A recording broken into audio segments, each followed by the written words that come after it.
একজন মেয়ে মানুষ নিজের পায়ে দাঁড়াক বা চাকরি করুক বা টাকা আর্নিং করুক, কিন্তু রান্নাঘর থেকে কিন্তু তার ছুটি নেই। ওই যে কথা আছে না, ঢেকে স্বর্গে গেলেও ধান ভাঙে, মেয়ে মানুষের জীবনটা আসলে এমনই। হ্যালো এভরিওয়ান, আসসালামু আলাইকুম। বাইরে প্রচন্ড বৃষ্টি হচ্ছে, তো আজকে আমার একটা জরুরি কাজে বাইরে যেতেই হচ্ছে, কারণ অনেকদিন ধরে কাজটা আমি ফেলে রেখেছিলাম। বাচ্চা হওয়ার পর আসলে কোনো কিছু প্রপারলি করা যায় না, তো আজকে আমার যাওয়ার দরকারই ছিল, কারণ ওই জায়গায় আমার অনেকদিন ধরে যাওয়ার কথা, কিন্তু আমি যেতে পারতেছিলাম না সময়ের কারণে। সকাল আজকে ঘুম থেকে উঠেছি তাড়াতাড়ি, যাতে তাড়াতাড়ি কাজ শেষ করে বাইরে যেতে পারি। রান্নাটা আগে করে তারপর আমি বাইরের কাজটা করি। সেখানে আমার 3টার আগে যেতে হবে, যার কারণে পরে চিন্তা করলাম সায়ানকে যদি আমি খাওয়ানো শেষ করে ঘুম পাড়িয়ে যদি যাই, তাহলে 3টার পরে আর আমার দেরি হয়ে যাবে। 3টার পরে গেলে তো আসলে কাজ হবে না, যার কারণে পরে আমার ঝটপট আমার শ্বশুর বুদ্ধি দিল, তুমি তাড়াতাড়ি যাও, 10 মিনিটে কাজটা শেষ করে আসো, তারপরে এসে রান্না করো। তার কথা মতো আমি এসেই রান্না করলাম। তো আমার 10 মিনিটে কাজটা শেষ হয়ে গিয়েছিল। তারপর হাতে মেখে মাছটা রান্না করলাম। আমি সবকিছু রেডি করে রেখে গিয়েছিলাম। ছোট মাছটা বাবার জন্য রান্না করতেছি, আর আমাদের জন্য পটল দিয়ে আলু দিয়ে চিংড়ি মাছ রান্না করব।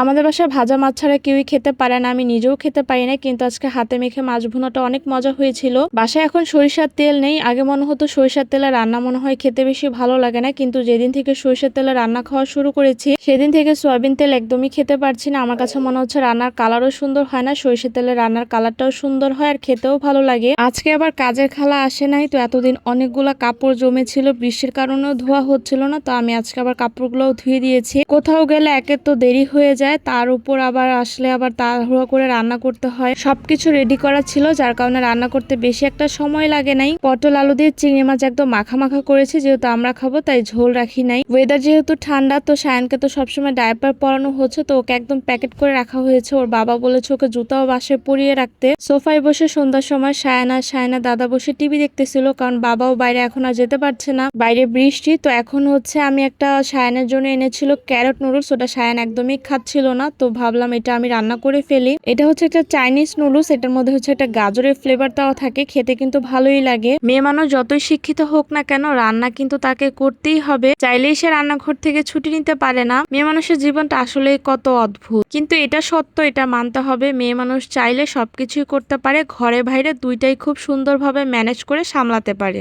এটা আসলে সম্পূর্ণ ডিপেন্ড করে নিজের ইচ্ছার উপর। যাই হোক, এই নুডলস হচ্ছে কোনো মশলা থাকে না, বাসায় ম্যাগি মশলা ছিল না, রেগুলার যে চপস্টিক নুডলস খাওয়া হচ্ছিল, বাবার জন্য স্যুপ করা হয় প্রতিদিন সকালে, ওই 2 প্যাকেট মশলা দিয়ে দিয়েছিলাম। নুডলস গুলো কিন্তু একদম ভেঙে আমি দেইনি, একদম ঝরঝরা, একদম বড় বড় লম্বা লম্বা ছিল, স্টিকি রেস্টুরেন্ট স্টাইলে, খেতে কিন্তু ভালোই লাগছিল। এই নুডলস এর সাথে যদি চিকেন তারপর ভেজিটেবল দেওয়া হতো, তাহলে কিন্তু খেতে আরো ভালো লাগতো, কিন্তু আমি ঝটপট রান্না করেছি, তাই কোনো কিছু আর অ্যাড করি নাই। নুডলসটা খুবই মজা হয়েছিল, সায়ানও পছন্দ করেছে, সাথে আমার শ্বশুর অনেক পছন্দ করেছে।